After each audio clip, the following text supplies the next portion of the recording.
Stolen land or sovereign soil?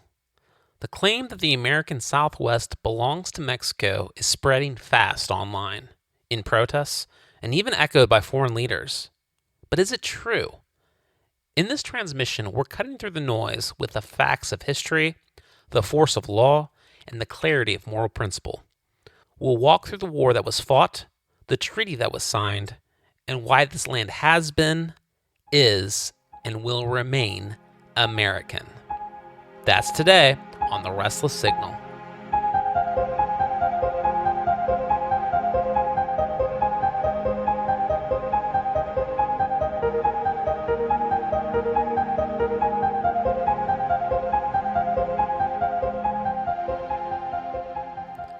Welcome to The Restless Signal, where we seek truth, wrestle with meaning, and strive to live well. I'm the voice of the signal, and together we're tuning in.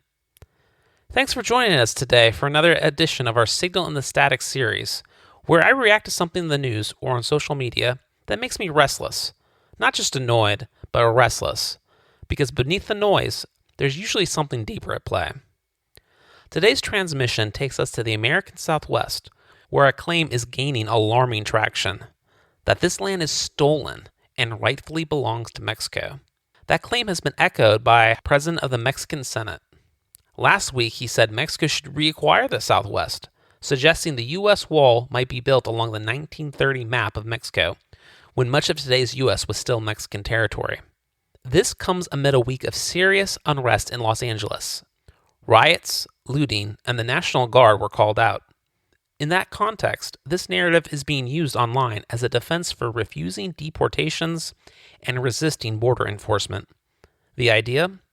If the land wasn't rightfully American, then America has no right to police who stays or who leaves. All of this isn't just bad history, it's dangerous. It's a lie wrapped in grievance, and it's being deployed to undercut the rule of law. So today, we're walking through the facts, history, law, principle, because this isn't merely about maps and treaties. It's about national identity, sovereignty, and whether we still have the will to defend what is ours. To understand what's being claimed and why it's false, we need to start at the beginning way back in the 1840s. Because no, the United States didn't just take the Southwest. There was a war, a real one, between two sovereign nations, and Mexico lost. Let's be clear, this was not the U.S. steamrolling defenseless tribes or disorganized peasants. Mexico in 1846, when the Mexican-American War began, was a sovereign nation-state with a population of over 7 million people, compared to 20 million in the U.S. at the time. It had a functioning government with a constitution, national congress, and a president. It had a professional army, well-established cities, universities, cultural institutions. It conducted international trade and had recognized borders. It had been a part of the Spanish Empire for centuries and had inherited many of its civic foundations when it won its independence approximately 25 years earlier. While smaller than the United States, Mexico was still larger than many European nations in terms of its territory, and it carried the legacy of a once great imperial system. Was its government dysfunctional? Certainly. Fragile? Yes. There's a reason, after all, that America won the war.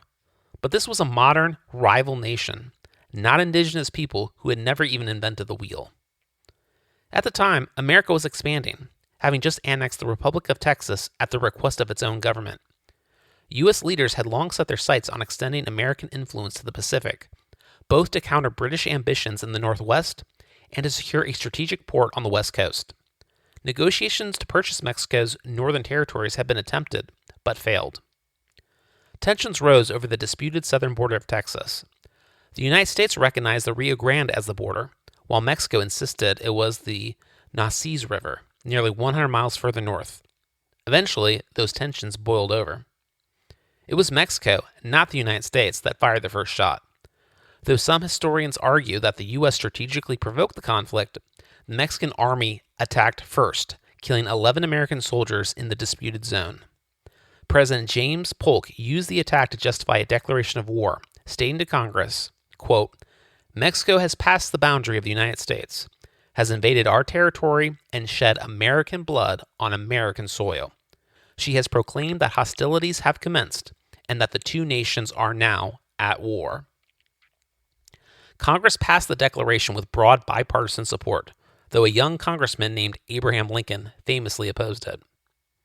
In the span of a single year, the U.S. Army and Navy achieved a series of crushing victories. General Zachary Taylor won major battles in northern Mexico. General Winfield Scott launched a bold, ambitious landing at Veracruz, the first in U.S. history, and marched inland, defeating Mexican forces at every turn, and eventually captured Mexico City itself in September 1847. It's easy to forget what a feat this was. There were no highways, no planes, even railroads were in their infancy, limited in reach and mostly concentrated in the eastern U.S. And yet, within a single year, American troops fought and won across thousands of miles, California, New Mexico, Texas, and deep into central Mexico. They routed Mexico's armies deep in their capital region, captured its capital, and forced it to surrender. It was, frankly, a stunning military campaign, a war the United States should not have won so decisively given the logistical challenges. The rest of the world took notice, and with it, America's arrival as the dominant force in the Western Hemisphere was no longer in question. So, after the war, how did the United States acquire the Southwest? It wasn't through colonial theft. It wasn't an illegal occupation. It was through a formal treaty, the Treaty of Guadalupe Hidalgo, signed in 1848 at the close of the war. Under that treaty, Mexico ceded roughly 525,000 square miles of territory to the United States. That includes present-day California, Arizona, New Mexico, Nevada, Utah, and parts of Colorado, Wyoming, and Texas. It was a massive transfer, about half of Mexico's land at the time. But it wasn't just taken. The United States paid Mexico $15 million, roughly $500 million in today's money. On top of that, the U.S. assumed $3.25 million in debts Mexico owed American citizens. The treaty was negotiated and signed by the Mexican president and was ratified by the Mexican Congress after fierce debate. And while some in the Mexican Congress objected to the arrangement and felt it was a humiliation, it was also a rational, even necessary decision for Mexico at the time. Let's face the facts. Mexico didn't have the population to settle or defend the northern frontier. It didn't have the infrastructure, the money, or the stable governance to develop the vast desert and mountain territories. What it did have was war debt, a shattered economy, an unstable government, and a treasury in ruins. The United States, by contrast, was bursting at the seams with settlers. Its population was surging. It had a strong and well-run federal government, an emerging rail and road system, and the internal stability to embark on a nation-building project across the continent. For the U.S., this land wasn't just valuable, it was essential for fulfilling the national vision of westward expansion. So Mexico sold largely empty wilderness it couldn't develop and couldn't defend, and got something tangible in return: hard currency to pay its debts and stabilize its government. This wasn't robbery.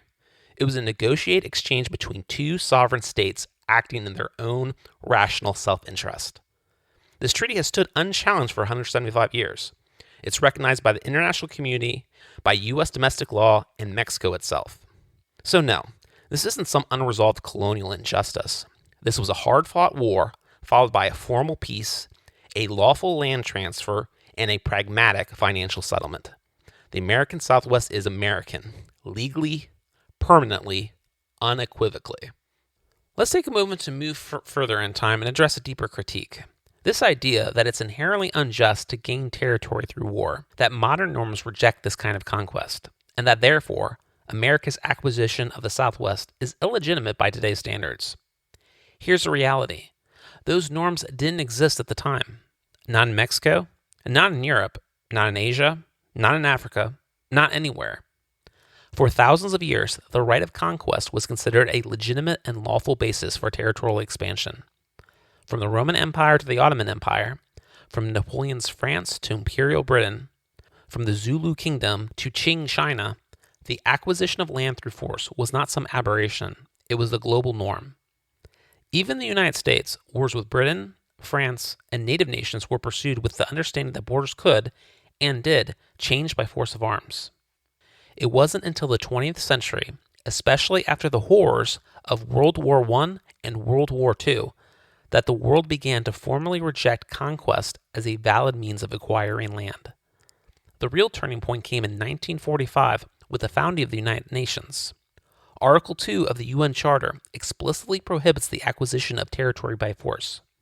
And since then, that principle has become a bedrock of international law. But here's the thing. By 1945, the American Southwest had already been U.S. territory for nearly 100 years. The Treaty of Guadalupe Hidalgo was signed in 1848. These states had already been fully integrated, settled, developed, governed, and defended by Americans. In fact, by the time the international community began treating conquest as illegitimate, the land had been American for 4 times longer than it was ever Mexican. Mexico held it for just 25 years. It has now been held by the U.S. for over 175 years. The norms may have changed, but history doesn't run in reverse. You can't apply today's legal standards to yesterday's realities and pretend that erases the legitimacy of settled outcomes. Despite the historical argument, some modern activists still like to pretend that the American Southwest is stolen land, and that it somehow still belongs to Mexico. This is not just historically false, it's legally baseless.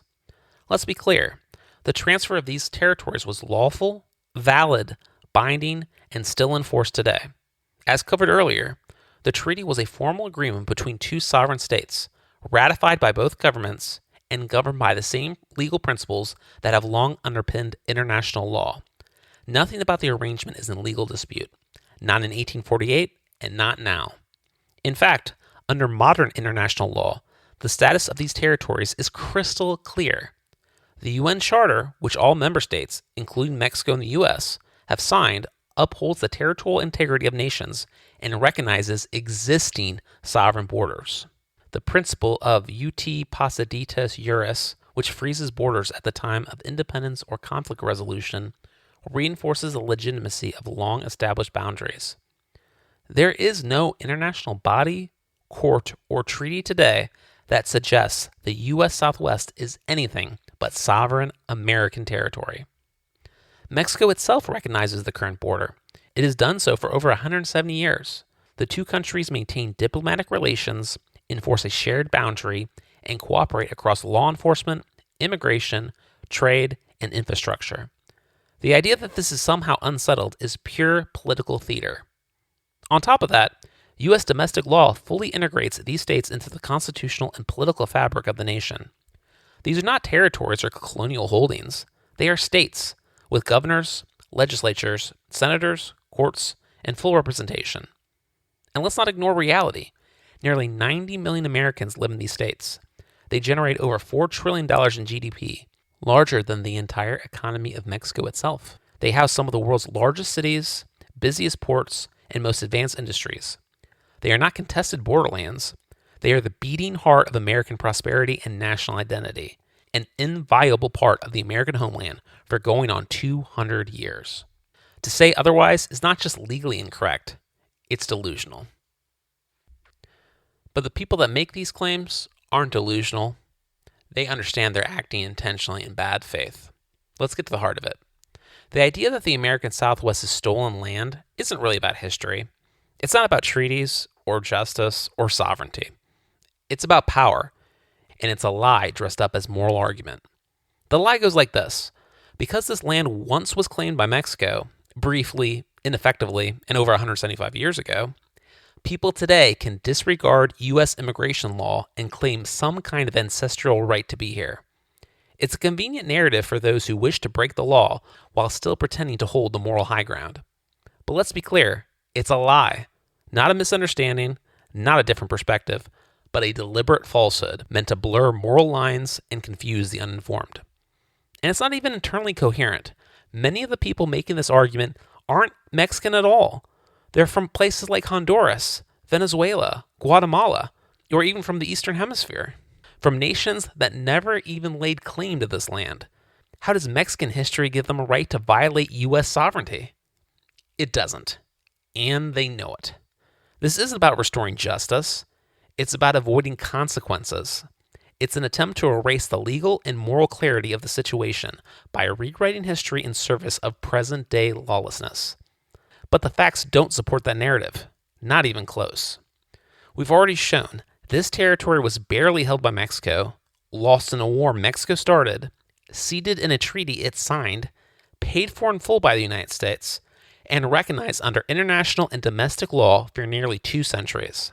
It's been settled, developed, and populated by Americans for generations, longer by far than it was ever held by Mexico. There's no serious dispute here. The only people still claiming that the land doesn't belong to the U.S. are activists, lawbreakers, and opportunists, not courts, not scholars, not serious statesmen.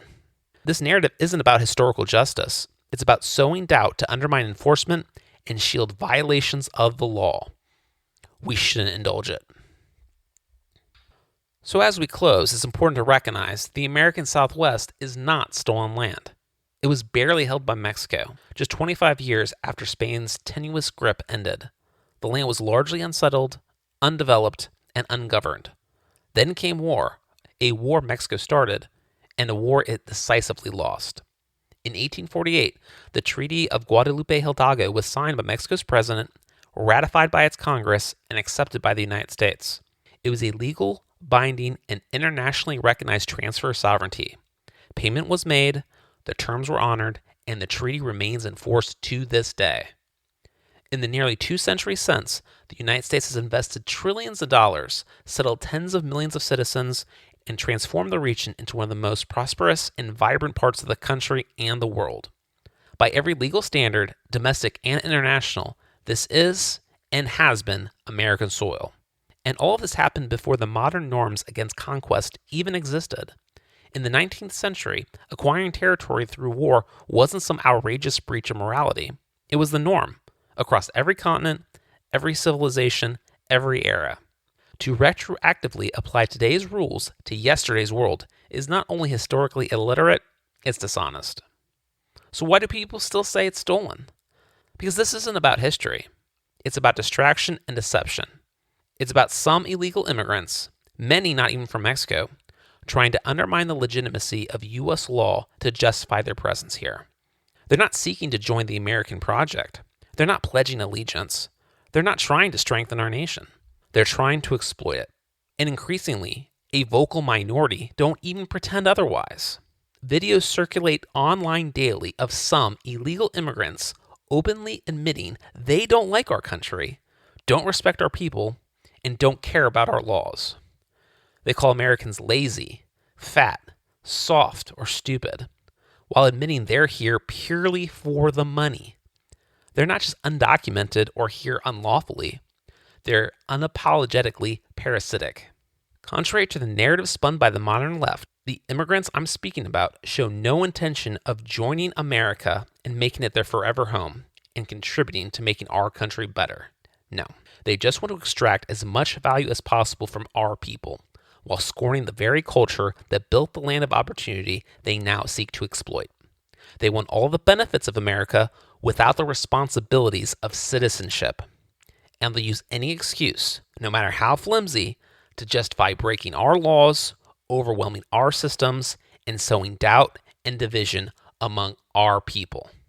And the irony is completely lost on them. The very culture they belittle is the same one that built this land of opportunity. Maybe, just maybe, our culture deserves more credit than they give it, especially considering that the cultures they came from often produced the very instability, corruption, and poverty they're fleeing. They mock what works while escaping what doesn't. But all of that is irrelevant. The fact of the matter is that this country is not up for grabs. Its borders are not optional. Its laws are not suggestions. We are a sovereign nation with the will and the resolve to act. Just as we summoned that will in 1846 to shape our destiny, we will summon it again now. The U.S. Army is celebrating its 250th birthday. Its motto, "This will defend," speaks to the same spirit. With the strength of a people who know who we are and what we stand for, we will defend this one nation, under God, indivisible, for the next generation. Not just because we can, but because it is right, because it is our inheritance, because it is ours. Well, that's it for today's show. Thanks for tuning in.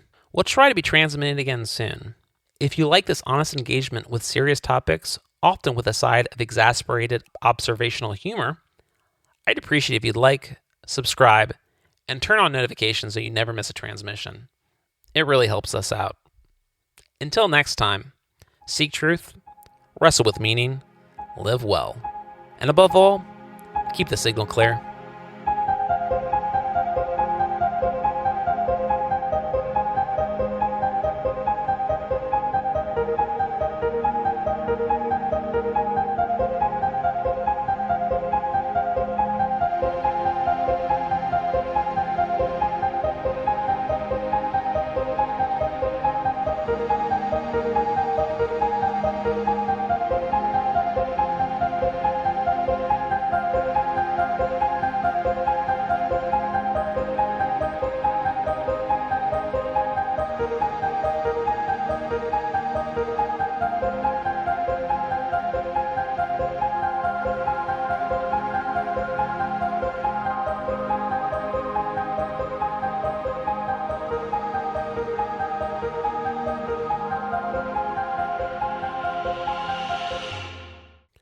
You've been listening to the Restless Signal podcast, copyright 2025, all rights reserved.